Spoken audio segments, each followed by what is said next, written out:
ناظرین السلام علیکم، آپ دیکھ رہے ہیں ویوز آن نیوز۔ میں ہوں زعیم الدین احمد۔ مشرق وسطیٰ کی سرزمین پر ان دنوں میں جو کچھ رونما ہوا ہے وہ محض چند فوجی اڈوں کی تباہی نہیں ہے، بلکہ ایک پوری اسٹریٹجی کا خاتمہ ہے۔ وہ ڈھانچہ جسے امریکہ نے 40 برس کی محنت، کھربوں ڈالر کی سرمایہ کاری اور پیچیدہ سفارتی جوڑ توڑ سے تعمیر کیا تھا، مارچ 2026 کے ان 10 دنوں میں ریت کے گھروندے کی طرح بکھر گیا۔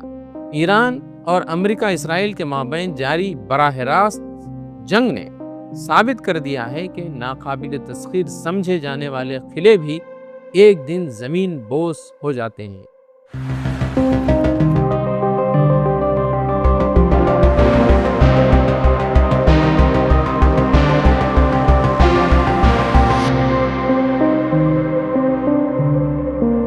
خلیج فارس میں امریکی عسکری موجودگی کی سب سے بڑی علامت بحرین میں واقع 5ویں بیڑے یعنی 5th فلیٹ تھا۔ یہ محض جہازوں کی لنگرگاہ نہیں تھی، بلکہ یہاں سے خلیج فارس، بحر احمر اور بحیر عرب تک پھیلے ہوئے امریکی بحری نیٹ ورک کی نگرانی کی جاتی تھی۔ لاجسٹک سپورٹ اور انتظامی امور کا ایک مکمل نظام یہیں سے چلتا تھا۔ اس مرکز کی تباہی نے امریکی بحریے کو ایک ایسے بلاک آؤٹ میں ڈھکیل دیا ہے جس کے بعد خطے میں کسی بھی بڑی بحری کارروائی جاری رکھنا اس کے لیے ناممکن ہو گیا ہے۔ اس کے ساتھ ساتھ ایمیزون ویب سرور کے ڈیٹا سینٹر پر ڈرون حملے نے مواصلاتی جو ڈھانچہ تھا اس کو بھی درہم برہم کر کے رکھ دیا ہے۔ شمالی عراق میں اربیل ایئرپورٹ، جو امریکی اور اتحادی افواج کا مضبوط گڑھ اور انٹیلیجنس کا اہم مرکز سمجھا جاتا تھا، شدید حملوں کے بعد اپنی عملی حیثیت کو کھو چکا ہے۔ بغداد کے گرد و نواح میں وہ اسٹریٹجک اثاثے جو امریکہ کے علاقائی اثر و رسوخ کی ریڑھ کی ہڈی سمجھے جاتے تھے، ایرانی میزائلوں کے نشانے پر آ کر تاریخ کا حصہ بن گئے ہیں۔ یو اے ای میں دبئی اور ایمیزون کے ڈیٹا سینٹر، سمہا کے ظفر ایئر بیس اور جبل علی اور فجیرہ کی بندرگاہوں پر حملوں نے امریکی عسکری اور ڈیجیٹل نیٹ ورک کو کاری ضرب لگائی ہے۔ کویت میں امریکی لاجسٹک نیٹ ورک کی تباہی نے میرین کور کی سپلائی لائن مفلوج کر دی، جبکہ سعودی عرب میں ریاض کے CIA علاقائی ہیڈ کوارٹر کو اور پرنس سلطان ایئر بیس پر حملے سے امریکہ کا انٹیلیجنس ڈھانچہ بکھر کر رہ گیا ہے۔ اس پوری صورتحال کا سب سے بڑا اسٹریٹجک نقصان قطر کے العدید ایئر بیس اور سیٹ کام کے ہیڈ کوارٹر کو پہنچا ہے۔ یہاں نصب دنیا کا طویل ترین رینج والا ریڈر نہ صرف ایران پر حملوں کی رہنمائی کرتا تھا، بلکہ اسرائیل کے لیے ابتدائی وارننگ بھی جاری کرتا تھا۔ اس کے تباہ ہو جانے کے بعد اسرائیل کا فضائی دفاعی نظام بڑی حد تک اندھا ہو گیا ہے۔ پزکشیان کا جو پیغام تھا وہ بھی ایک نئی حکمت عملی بیان کرتا ہے۔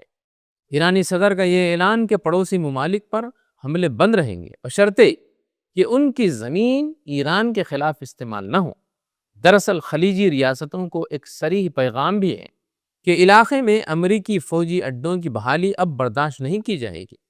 ماہرین اس بیان کو خلیجی ریاستوں کو امریکی اتحاد کی زنجیر سے آزاد کرنے کی ایک مؤثر حکمت عملی کے طور پر دیکھ رہے ہیں۔ اس پوری تصویر کا سب سے تکلیف دہ اور مضحکہ خیز پہلو امریکی صدر ڈونلڈ ٹرمپ کا ہے۔ یہ رویہ جو انہوں نے اختیار کیا ہے وہ حقائق سے کوسوں دور نظر آتا ہے۔ ایک طرف ابنائے ہرمز میں پاسداران انقلاب کا امریکی بحریے کو کھلا چیلنج دے رہی ہے، دوسری طرف ٹرمپ یہ کریڈٹ لینے میں مصروف ہیں کہ امریکی حملوں کی شدت نے ایران کو گھٹنے ٹیکنے پر مجبور کر دیا ہے۔ یہ دعویٰ خلیج فارس کے ممالک میں واقع امریکی سیکیورٹی انفراسٹرکچر کی راک پر کھڑے ہو کر فتح کا ڈھونگ رچانے کے سوا اور کچھ نہیں ہے۔ حقیقت یہ ہے کہ مشرق وسطیٰ میں طاقت کا ایک نیا توازن پیدا ہو چکا ہے۔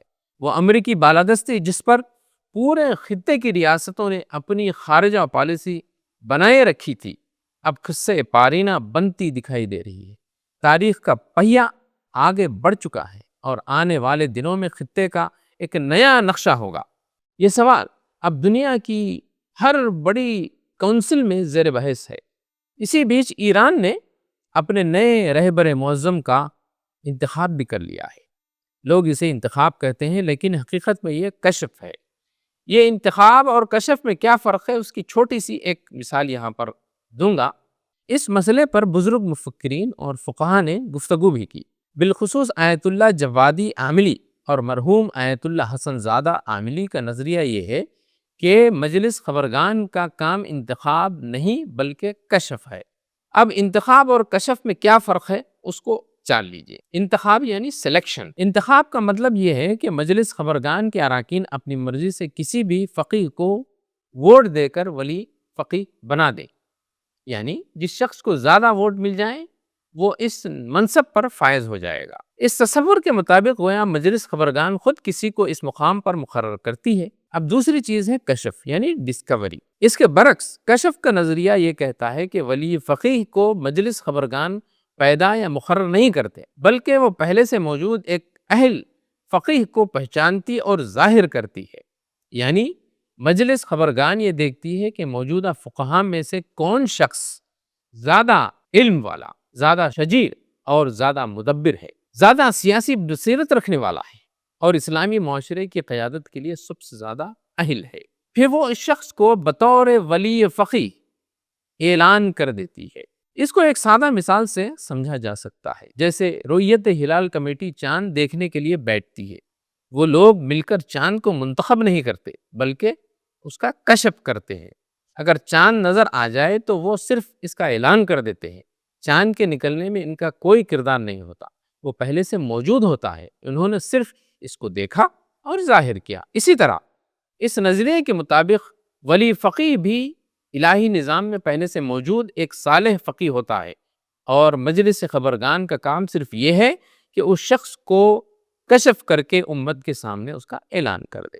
اس طرح ایران اپنے رہبر معظم کو ظاہر کرتا ہے، اس کا اعلان کرتا ہے۔ ناظرین، یہ تھا آج کا ویوز اور نیوز۔ پھر ہوگی ملاقات کسی نئے موضوع کے ساتھ۔ خدا حافظ۔